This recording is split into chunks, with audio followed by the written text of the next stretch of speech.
पर बुलडोजर चला है। मौके पर SDM, Noida authority, police force मौजूद है। 120 बीघा जमीन को कब्जा मुक्त करवाया जा रहा है। जमीन की कीमत 150 करोड़ रुपए बताई जा रही है। हिंडन नदी के डूब क्षेत्र में अवैध प्लॉटिंग हो रही थी। ये बड़ी खबर सामने आ रही है।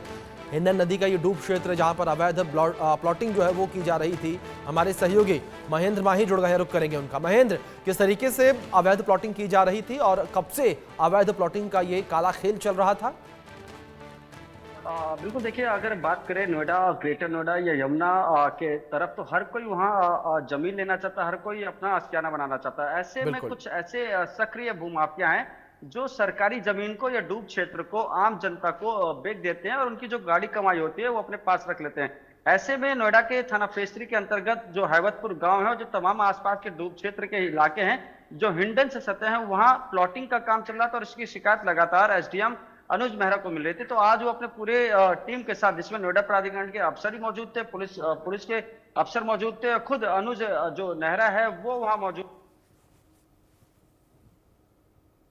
जेसीबी मशीन लगी थी और तमाम जो फोर्स वहां मौजूद थी और तकरीबन 120 बीघा जो जमीन है वो खाली कराई गई भूमाफियाओं से। और सबसे ज्यादा जो भूमाफिया हैं वो नोएडा और ग्रेटर नोएडा में काफी सक्रिय नजर आते हैं। जो डूब क्षेत्र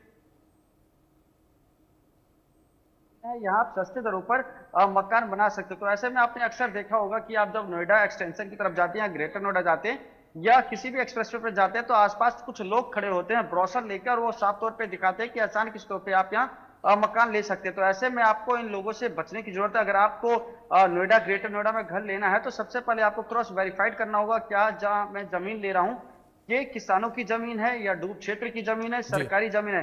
क्योंकि ऐसा अक्सर होता है, क्योंकि जो भूमाफिया होते हैं वो वर्क सर्किल अधिकारी, जेई और तमाम ऐसे अफसर होते हैं, उनसे उनकी साठ घाट से कहीं ना कहीं डूब क्षेत्र में पहले वो 4 बाउंड्री कराते हैं, वहां एक दो मकान जरूर बना लेते हैं डमी के तौर पे, ताकि कोई अगर आए तो उसको ये बता दिया जाए कि देखिए यहाँ कंस्ट्रक्शन का काम चल रहा है और यहाँ किसी तरह की कोई परेशानी आपको भविष्य में नहीं आएगी। जी तो सबसे ज्यादा ये नोएडा और ग्रेटर नोएडा में होता है। तो ऐसे में आम जनता को भी थोड़ा महेंद्र, समझना लेकिन होगा इस कि बीच एक सबसे सवाल लगातार जो है वो सामने आ रहा है मेरे, कि जिस तरीके से आपने जिक्र किया कि अवैध तरीके से प्लॉटिंग की जाती है, बड़ी संख्या में घर यहाँ पर बन जाते हैं, जो तस्वीरों में भी हम देख पा रहे हैं कई घर वहां पर बने हुए हैं।